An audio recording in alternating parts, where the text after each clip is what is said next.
देखिए एक और बेहतरीन क्वेश्चन लेकर आप लोग के सामने आए हैं। 10B का लास्ट क्वेश्चन है, तो ध्यान से देखिए, समझ में आएगा जरूर। E and F are the midpoint of side AB and CD respectively of the parallelogram ABCD. In each of the following, if the statement is true, give reason. ये स्टेटमेंट ट्रू है, बोल रहा है कि डी ई एफ जो है F E V के बराबर है और एफ ई सी के बराबर है, तो वो है कैसे, इस चीज़ को हमें बताना है। चलिए हम एक फिगर बना ले, एक पैरेललोग्राम बना ले। तो देखिए एक पैरेललोग्राम बनाने के लिए हमने एक स्केल लिया और स्केल की मदद से एक पैरेललोग्राम बना लेते हैं।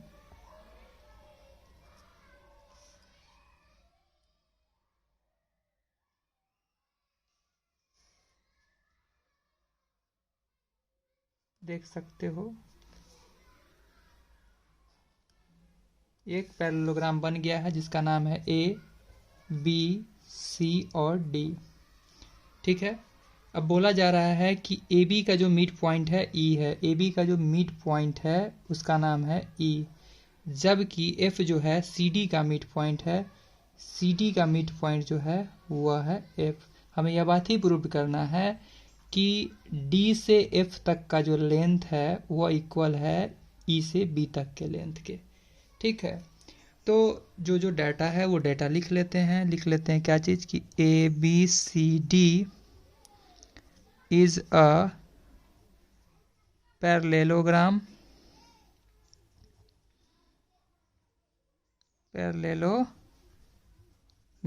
ABCD एक पैरेललोग्राम है और इसमें क्या है and E and F are the mid point of the sides A B and C D. यह बात हमें गिवन है। यह बात भी जोड़ सकते हैं, रिस्पेक्टली का मतलब होता है लगातार, क्रमशः, रिस्पेक्टली लिख दिए। ठीक है, तो ये मिड पॉइंट है। ठीक, हमें पहला जो बात है वह दिखलाना है कि डी एफ जो है वह ई बी के इक्वल है, जबकि दूसरा बात में हमें दिखलाना है ए एफ जो है वह ई सी के इक्वल है। ये दो बात हमें दिखलाने हैं।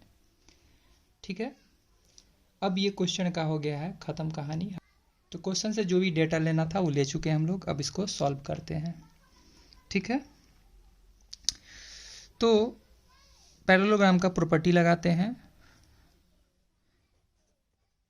प्रॉपर्टी ऑफ पैरेललोग्राम, तो पैरेललोग्राम का प्रॉपर्टी के अकॉर्डिंग हम लोग क्या जानते हैं, opposite side equal. A B जो था किसके इक्वल कहलाएगा, सी डी के, जबकि ए डी जो है उसके अपोजिट कौन है, बी सी इक्वल कहलाएंगे। अपोजिट साइड है, यह बात लिख सकते हैं, अपोजिट, अपोजिट साइड्स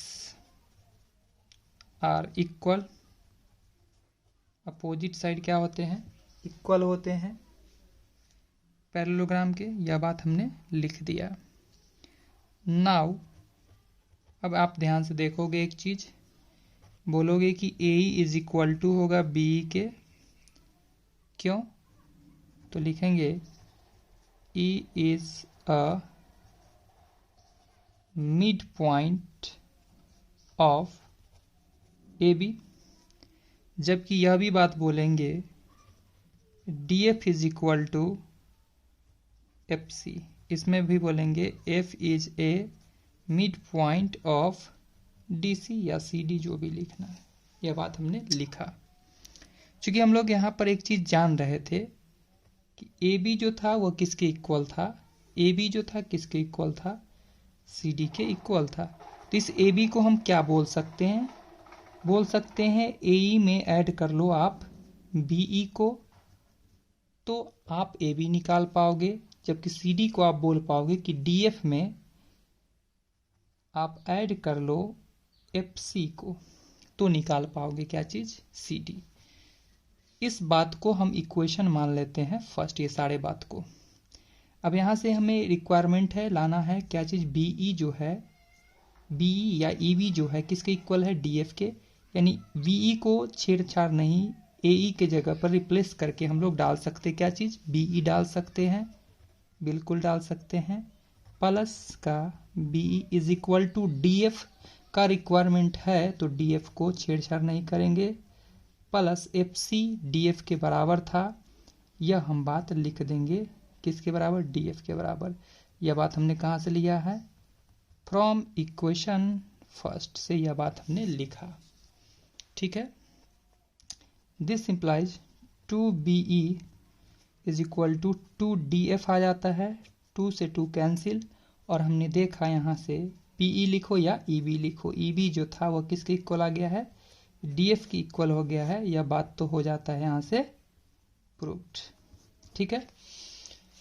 दूसरा बात जो हमें प्रूव करना है कि AF जो है वह किसके इक्वल है, AF देखिएगा, A को हम लोग F से ज्वाइन कराते हैं और E को C से जब ज्वाइन कराते हैं तो दोनों आपस में इक्वल है, यह बात हमें प्रूव करने हैं।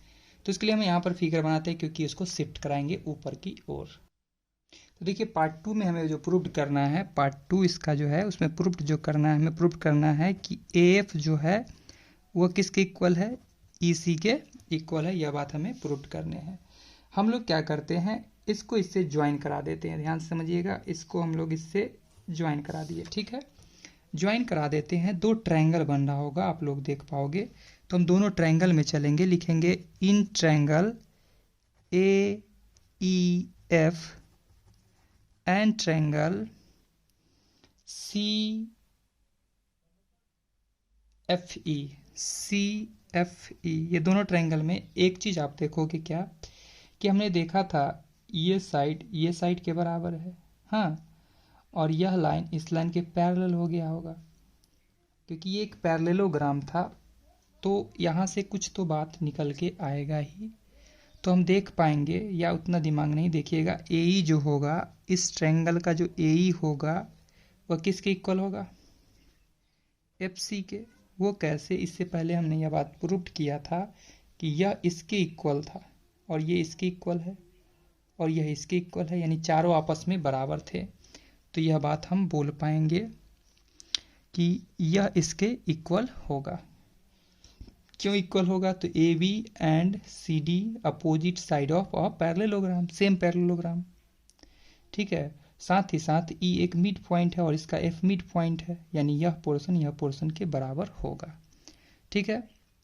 और बात भी आप लोग को दिखेगा, टेंशन नहीं लेना है, और बात आप लोग को दिखेगा, ये एंगल इस एंगल के बराबर होगा। चलिए यह भाई बात लिख देते हैं, अल्टरनेट है, एंगल AEF जो होगा वह इक्वल होगा किसके, एंगल CFE के, एंगल CFE के इक्वल होगा, किस बात से, अल्टरनेट इंटीरियर एंगल प्रॉपर्टी लगा देंगे तो, ठीक है।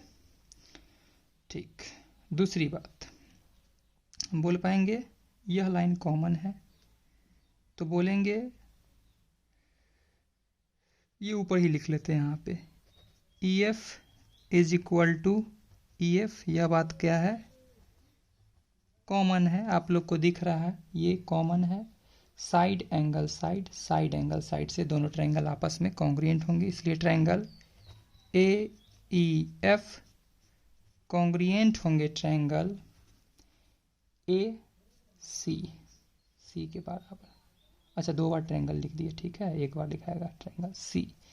E जो था किसके बराबर था, FCF, इसका F जो है इसके E के बराबर है, तो दोनों ट्रायंगल आपस में कॉन्ग्रुएंट होंगे। जब ट्रायंगल कॉन्ग्रुएंट है कौन रूल से, तो SAS कॉन्ग्रुएंसी रूल से दोनों ट्रायंगल कॉन्ग्रुएंट होंगे, इसलिए बोल पाएंगे बाय CPCT जो हमें लाना था वो बात हो गया प्रूफ्ड कि एफ इज इक्वल टू क्या होगा, इसी के by C P C T. तो उम्मीद करते हैं वीडियो आप लोग को पसंद आया होगा।